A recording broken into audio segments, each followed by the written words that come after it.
उनका ध्यान नहीं है इधर मैं क्या बोल गया। अभी इसका मतलब व्हाट्सएप और फेसबुक चल रहा है। देखो इसे बंद कर दो, क्योंकि कारण क्या है कि बुद्ध ने कभी भी भाषण नहीं दिया। पूरे भारत की पुरानी जो परंपरा है वो है तर्क वितर्क। और आपने देखा होगा, पुरानी कथाओं में पढ़ा होगा कि ऋषियों में मुनियों में दो पार्टियां होती थी, उनमें तर्क वितर्क होता था कि ज्ञान में कौन बड़ा है कौन छोटा है, और ज्ञान में हराया जाता था। इधर बैठते थे लोग, कुछ उधर बैठते थे, एक उधर से प्रश्न करता था वो जवाब देता था, फिर दूसरा प्रश्न करता था वो जवाब देता था, और जो अंतिम प्रश्न का जवाब नहीं दे पाया वो हार गया। ये सबको पता नहीं पता है?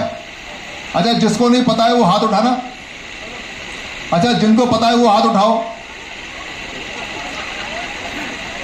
अच्छा, ये 12 हाथ तो इधर उठे, 5 हाथ उठे, बाकी के हाथ तो नहीं उठाए। मतलब उनको उनका ध्यान ही नहीं है इधर के मैं क्या बोल गया।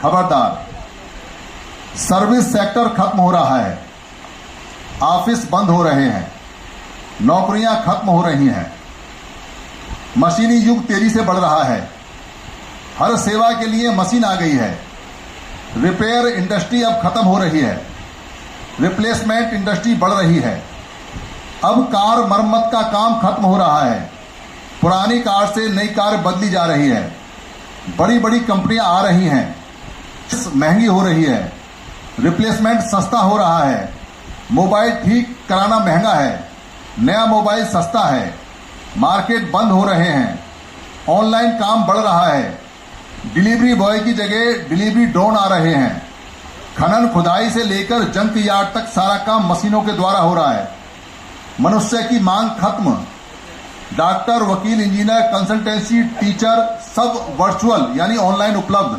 वहां बंदा नहीं होगा, सिर्फ आवाज आएगी आपको, बंदे खत्म।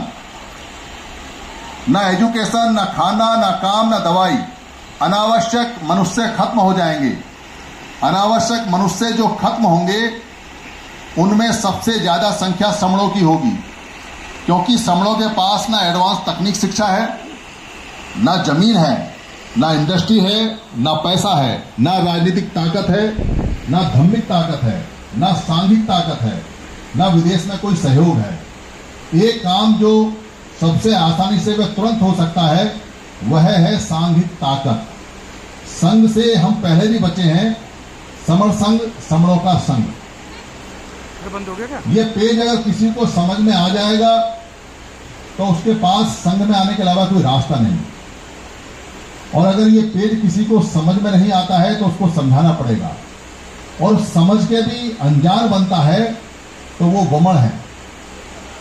ने लावलेले शिक्षणाची ज्योत, तो उसमें हम लोग एक नाटक प्रस्तुत करने वाले कि क्या इंडिया की पहली टीचर, फीमेल टीचर जो है अपनी सावित्री माई, उनने बनाया हुआ जो करियर है हमारे लिए, जितने महिलाओं को हमने शिक्षण दिया है, उनके लिए हमने एक ड्रामा प्रस्तुत किया है। तो ऐसा है कि हमने 4 भागों में उनका किया है। तो पहला ऐसा है, चैप्टर नंबर 1 साड़ी। तो सावित्री माई के पास ना बस 2 साड़ी थी, एक थी साड़ी की उनके पास बस 2 ही साड़ी थी, एक कि वो पहनती थी और एक धोकर डालनी थी। तो एक बार वो ज्योतिबा के पास गई और उन्होंने बोला कि मुझे एक साड़ी चाहिए। तो ज्योतिबा से सोचने लग गए कि यार इसने मेरे को लाइफ में कभी इसने पूछा नहीं कि यार मुझे साड़ी चाहिए, मुझे ये चाहिए, वो चाहिए। उसने सावित्री माई ने पहली बार उनसे पूछा कि मुझे एक साड़ी चाहिए। उनने फिर बोला कि लेट्स सी कि ये क्यों मुझे पूछी कि साड़ी चाहिए। तो उन्होंने देखा कि बहुत सारे जो वुमेन्स थी वो उनके ऊपर कीचड़, दगड़, ये सब बहुत कुछ फेंक रही थी। बाद में फिर वो क्या करती थी, घर जब स्कूल में जाते थे ना तो पानी लेकर वो फिर अपने अंग पर डालती थी और उसे गीले साड़ी में वो सिखाती थी दूसरों को, और उसकी वजह से वो बहुत सिक हो जाती थी। और फिर ना इसे पता चला कि हमें ना कुछ भी होने दो लाइफ में, बहुत कठिनाई आती है हमारे लाइफ में, तो वो थाम के करना चाहिए, कुछ भी होने दो।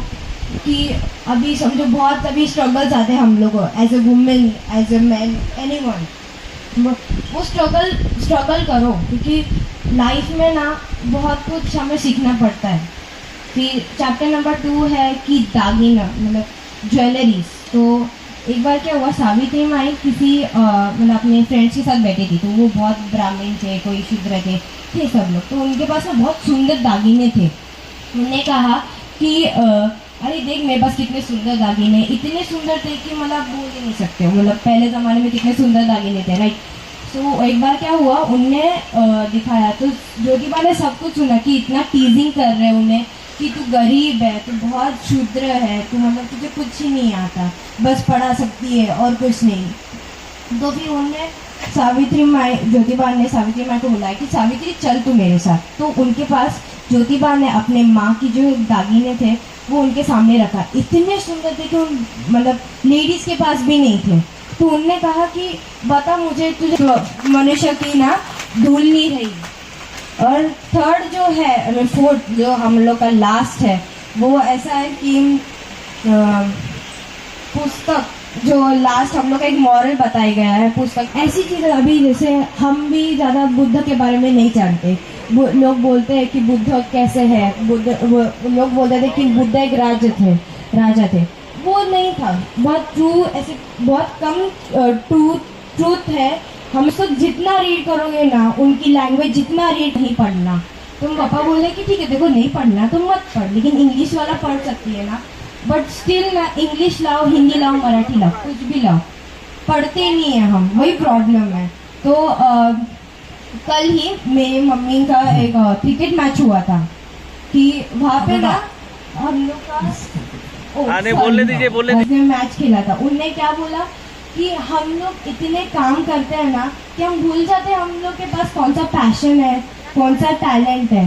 तो ना एक बार ना डिस्कवर करो तुम लोग का टैलेंट क्या है, like by reading books, like reading महान लोगों को। जाति है कि जाति नहीं, जाएगी कैसे? जाति से हम खुद चिपके हुए हैं। जब तक हम जाति को खुद नहीं छोड़ेंगे, उसका खुद कहना बखान करना बंद नहीं करेंगे, तब तक जाति नहीं जाएगी। और जाति जाएगी समर संघ में आने के बाद, समर संघ को समझने के बाद, समर संघ को पढ़ने के बाद, समर संघ में रहने के बाद। समर संघ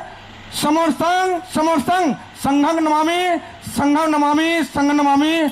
अगर मेरे वक्तव्य में कहीं गलती हुई हो तो समर संघ मुझे क्षमा करे। समर संघ पब्लिक से चंदा नहीं लेता है, और ना ही समर संघ की कोई रसीद, कोई पर्ची, कोई बुक, कोई कूपन कुछ नहीं है, क्योंकि समर संघ का कोई अकाउंट ही नहीं है। इसलिए समर संघ पब्लिक से चंदा नहीं लेता है, क्योंकि पिछले 74 सालों से हम चंदा देते चले आ रहे हैं, रहेंगे। तो क्या हमारे अधिकारी हैं, उन्होंने कभी शिक्षा की, रोजगार की बात कभी नहीं करी। तो ये जो समर संघ है, इसकी जो विचारधारा है वो 100% संविधान को लागू करने की है, क्योंकि इस संघ का मुखिया संविधान है और संघ की विचारधारा पे संघ चलता है। और इसका जो उद्देश्य है, हमारे जितने भी समर संघी भाई हैं और बहनें हैं, बच्चे हैं, बुजुर्ग हैं, उनको 100% हक अधिकार दिलाना। और वो तभी संभव है जब हम इकट्ठे हो जाएंगे। संविधान कहता है यदि आज हम 51% एक हो जाएं तो आज ही आप इस देश के शासक होंगे, मालिक होंगे। लेकिन संघ जो है वो स्वयं राजनीति में नहीं जाता, लेकिन राजनीति के बिना जैसे बाबा साहब ने कहा है कि जो राजनीति है उससे वो देश की क्या कहते हैं सत्ता मिलती है, तो उसके लिए कोई भी साथी उसमें इंडिविजुअल जा सकता है संघ की अनुमति लेकर। लेकिन संघ स्वयं कभी राजनीति में नहीं जाता, वो अपनी आइडियोलॉजी से मुक्त नहीं होता, और राजनीति में इंडिविजुअल व्यक्ति जा सकता है। और जब संघ का कोई व्यक्ति जाएगा तब वे संघ की बात करेगा। और अदरवाइज जो आज राजनीतिक पार्टी कर रही है वो वैसे ही करती है जैसे कुल्हाड़ी में लकड़ी का बैठा होता है तो लकड़ी को काटने का काम करती है, वैसे ही आज हमारी तमाम राजनीतिक पार्टी हमारे हक अधिकारों को कटाने का काम कर रही है, हमारे समाज के हक अधिकार काटने का काम कर रही है, और समाज के हित में कोई बात